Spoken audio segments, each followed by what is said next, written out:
Welcome back, everyone. My name is Corey. I'm the founder of School of Grit, and today I'm going to be talking to you all about risk mitigation and how I overcame some obstacles early on when I was first getting started. All right, so if you've been in the military, we all know that the slogan goes, the number one most important thing and the number one most important asset is our people. That is the exact same when it comes to real estate, house hacking the VA loan, and building up your passive income in hopes of eventually one day achieving your financial freedom goals, okay? You cannot do it alone. There's a saying and it goes, if you wanna go fast, go alone. If you wanna go farther, go together, okay?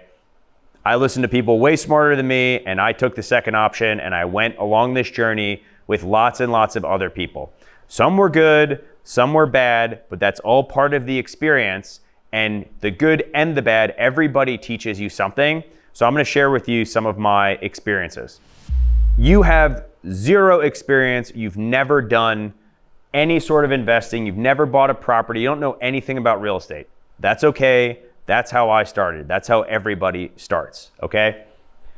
Two things up front. You're gonna wanna build out a team, and you're gonna wanna stack it filled with A players, people that are not only knowledgeable and experts in their field, but you want the same stuff that you want in your soldiers, officers, and NCOs. You want high caliber people. You want good morals, good ethics. You want people that you can trust. Being in the military correlates extremely well in real estate and in business because all of that is a team sport, okay? And none of that is really easy. We all know that the military is tough. It's hard. You gotta go to the field. You gotta do things that you don't wanna do. Also, if you wanna generate wealth and you wanna get started on your journey, you're gonna have to work extra hours. You're gonna have to work. You're gonna have to grind. You're gonna have to have that grit and determination to move forward despite most likely bad things happening. I can't soften that blow. Everybody has to walk that path on their own, and it's not always paved smooth. That's why it's the road less traveled, okay? So here's a couple quick things off the bat.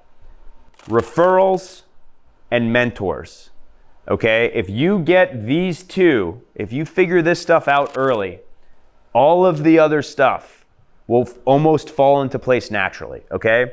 So referrals can be from your mentors that you find, but referrals are from people that are already in the space, friends, family, coworkers, whatever, other people that are going along the same path that you are. Hey, do you know a real estate agent that's knowledgeable in the Fort Bragg area or Fort Campbell? Or do you know a person who is a local lender in this area? Do you know a good home inspector? Do you have good contractors, right? This whole list, this is like not even half the list. There's dozens and dozens of people that over time you're gonna add to your team. But between referrals and mentors, you're gonna slim all that down and you're not gonna walk the path alone, okay? You're not gonna go on Google and just look up searches for, I need a real estate agent. You're gonna ask your friend that you heard about real estate from and say, hey, do you have an agent in this area? Do you have any of these things? Do you have a property manager? Do you have a lawyer that you like using that's very knowledgeable on real estate specific matters? So get referrals and then seek out mentors.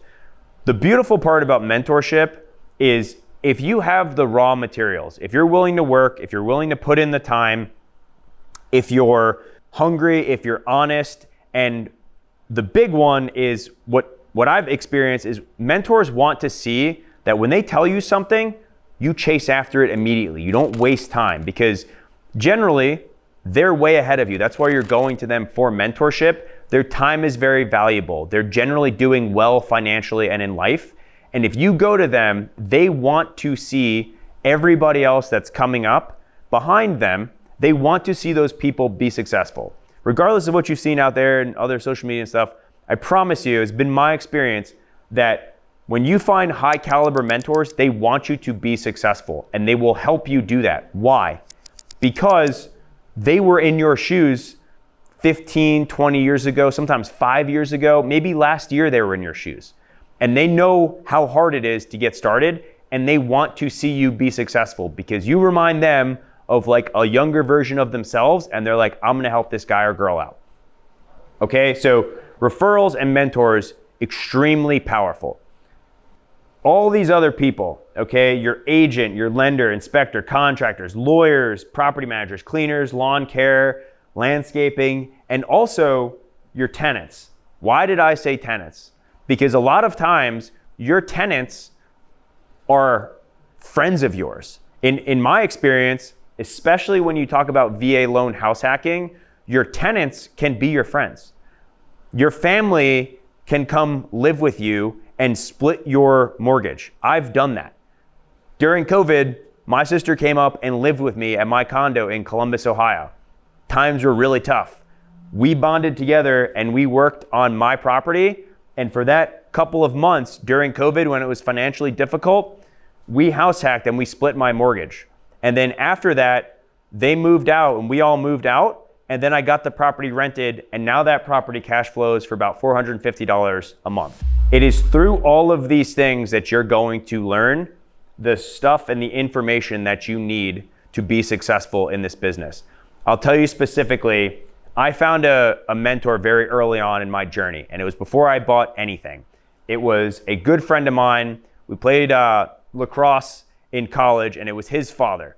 And his father had been in real estate for 25, 30 years, like forever. Basically the entire time I've been alive, he's been doing real estate. And I asked him, I was like, hey, I'm trying to get into real estate. I have no idea what I'm doing. You're very good with construction. You've been in this market. Would you mind walking through a couple of these properties with me? Would you mind if you looked over this inspection with me? He could say no. He could say, whatever he wants. Like, hey, I don't have time. But fortunately for me, he said yes. And he saved me. I remember this specifically. I looked at a property and it was a duplex.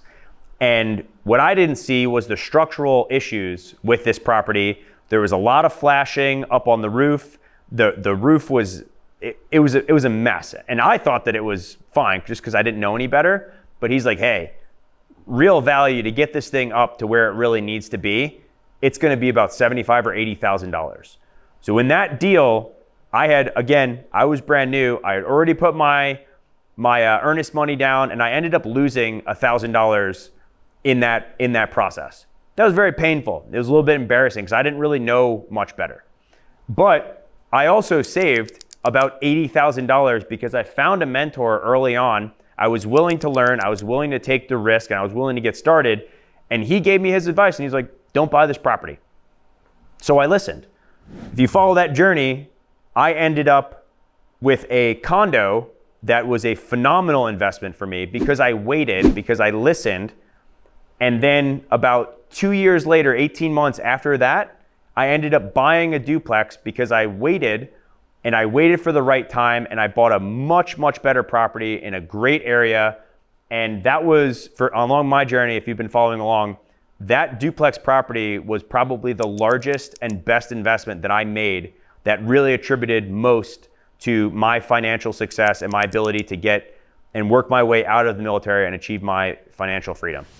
All right, so I'm gonna walk you guys down some of these people on the team that I built and give you some lessons learned, both good and bad, on how to look for the best team members, okay?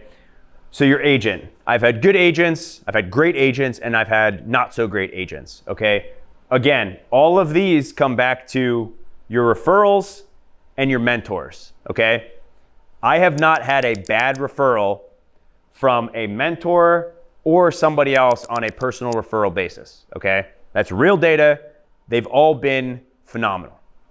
Okay, so just some quick highlights. All right, so your agent. If you follow my content, you're probably looking at, you're on active duty or veteran status, and you're looking at the VA loan. You're probably gonna be using the VA loan, okay? You want an agent that has done dozens and dozens and dozens of VA loan closings. If you're in a military town, you want somebody who's been established in that town for at least a couple years. You wanna look at ratings and reviews.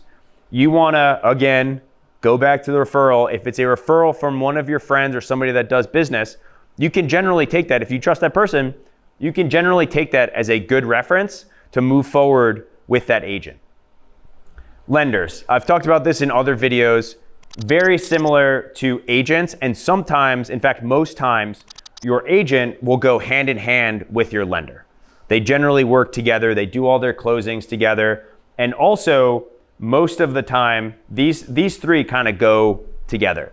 But your inspectors, if you have an inspector, that person is extremely important. They're really only important at one point in time at the beginning when you're going through your home inspection, making sure that that person, because I've had bad home inspections that didn't catch everything that was actually wrong with the property, and that was not fun to deal with. But I've also had phenomenal home inspections that a home inspector found deficiencies or irregularities with the property, and I was able to get a credit for those deficiencies from the seller. And in my first deal on my condo, I ended up making $3,000 at closing because I had a great home inspector, and we were able to negotiate with the seller for a seller credit of $3,000 to fix one of those issues. So tremendously, tremendously valuable. So let's spend some time here on contractors. If you're doing big time renovations, you're gonna want a general contractor. They're more expensive, but you deal with one point of contact, and then that person, that contractor, deals with all of the other subcontractors. And he or she will generally have all of their subs, and they will sub those jobs out, and you'll tell them the big picture of what you want to do, and they'll make sure that it happens. Where I've had a lot of success starting out is the general contractor. Also, a lot of the stuff that I recommend buying, you don't need a large scale renovation. You can get by with either doing the work yourself or using subcontractors. So subcontractors are plumbers, electricians, siding, roofing, flooring, carpenters. There's, you can kind of consider landscape, but not really. But you will need a landscaper if you end up moving out of the property. HVAC is important, like your heating and your air conditioning, and anything else that you think could go wrong with your property. You're gonna need somebody at least to ask the questions or maybe get a price quote for types of renovations. Maybe some framers if you're moving walls around. But the big two are, I would say number one is plumbing, and I'd say number two is probably electric. Here's another tip for when I first got started. So go back to middle of COVID. Everybody was working from home, but work was still getting done on the properties. What I did, because I knew that I wasn't gonna waste my time during COVID, I wanted to make sure that I was going out and learning absolutely as much as I could. So during that time, I went out to properties in Columbus, in areas that were being developed or areas where there was a lot of work going on. And I went up, I grabbed a couple coffees or maybe some sandwiches or something, and I showed up on job sites and I knocked on the door and I was like, hey, my name's Corey. I'm in the military. I'm, a local real estate investor. I'm looking for subcontractors. I'm looking to learn. If you guys need help with anything, more than happy to do that. Generally, they don't want you on the job site, but if you can make it so that you're not either overbearing or you're not in the way and you can stay out of the way, most contractors, or at least some, will let you watch. And I would sit there and it was extremely boring, but I kind of enjoyed it because I like building stuff. And I would watch how the drywallers laid the drywall. I'd watch how the framers did the framing. If the plumber was putting in a new sink, I would sit there and I would just watch the way he did stuff. And that saved me, over the last couple of years, thousands and thousands and thousands of dollars. And combined with YouTube, that is how I built basically everything that I have. Is I was able to save myself money because I learned how to do the work. So then I learned how to do the work, I did the work, and now as I've grown and scaled, I can now hire the best people that are suited for those positions so that I don't have to do the work anymore. So it's a very simple process. It's like crawl, walk, run. I started by crawling, and I was like, I have no idea how to do any of this stuff, but I dedicated myself, I learned, and it was boring, but I enjoy learning. So this was like a good fit for me.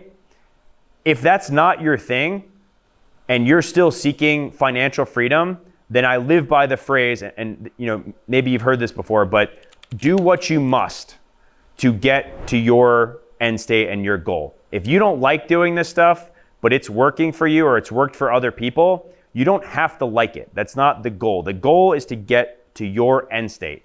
If that's $5,000 a month in passive cash flow or whatever your goal is, along the journey, like if you want to build muscle, if you want to grow and learn, you don't go into the gym and do 10 push-ups. You go into the gym and you do 100 and you work out and you do other stuff. It's very similar, actually the same, when it comes to real estate. Sometimes you're going to have to do stuff that you don't like. Sometimes you're going to have to make mistakes. But over time, I promise you, you will get better.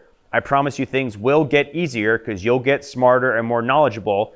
And going back to this, you're going to build your team, and that team led by you as the leader is going to help you move forward. Because not only will you end up making money over time and achieving your financial goals, but these people also run their businesses through you. If you need a property cleaned, your cleaners are going to charge you, and then they're going to make money. Your contractors, you're going to get them great jobs. Your lawyer is going to charge you for his or her services, and they're going to solve problems for you. And in my experience, end up saving you thousands and possibly even tens of thousands of dollars. So you really want to search for great people, and you really want to understand how their jobs and how their businesses and how they work so that you can better put them into action and utilize them to help you move forward and achieve your financial goals.